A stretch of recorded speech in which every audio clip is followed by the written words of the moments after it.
Tonight on the Hillbilly Gourmet, we're going to cover an American classic, meat and potatoes. So here I have 2 Angus strip steaks. What's so special about Angus beef, you may ask? It is this intramuscular fat marbling, which makes the meat juicy and more flavorful. The only breed that has better intramuscular fat would be the Japanese Wagyu or Kobe.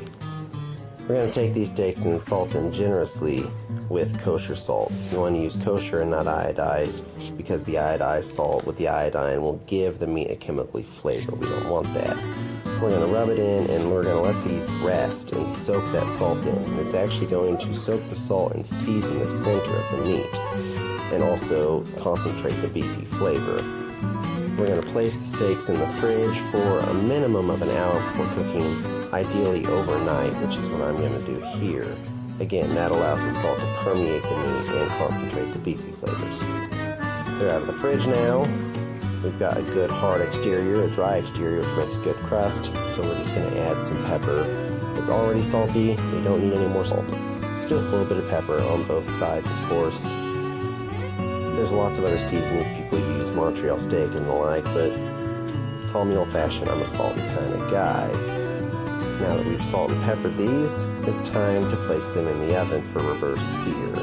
We're going to place them in a 275-degree oven for roughly 45 minutes. Then we're going to prep our other stuff. Mashed potatoes. If you're an American, you should know how to make mashed potatoes, so I'm not going to get into too much detail. Cube them, boil them until fork tender, 10 to 15 minutes. The other side is going to be garlic green beans. So I have some French green beans, I have garlic, 3 cloves, I have some butter, and I have salt and pepper. Now, the steaks are ready to come out of the oven. The timer's gone off. I did some weird thing with my hand. I don't know what that's all about, but here we are. This may seem a little odd, but it's because I'm not just making a video. I'm cooking food for my family and recording it. So you can see I've placed the steaks in a pan with the oil heated to smoking point.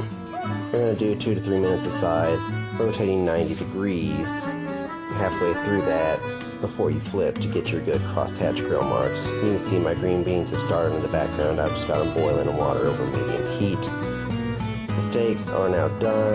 It's time to remove them to a plate and allow them to rest a minimum of 5 minutes for optimum tenderness. That just allows the meat to kind of release its tension for the best mouthfeel. Now, for the green beans. I've drained the water. We're going to put them over medium heat in some melted butter. And we're going to come around with the spoon, eventually, there I am. And I'm going to start stirring it and making sure I've adequately coated all the green beans in butter. We want to get butter in every bite because we don't want to live past our 50s. Not in this day and age, anyway.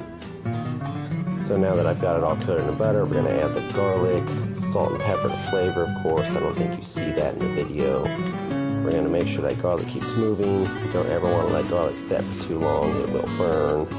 And we're just going to cook that until the garlic becomes fragrant. Again, moving it so it does not burn and ruin the dish. It takes roughly a minute for the garlic to become fragrant. And then it's time to plate up. So there you have it. Steak, mashed potatoes, garlic green beans. As always, eat good food, drink good wine, and be kind to your neighbors.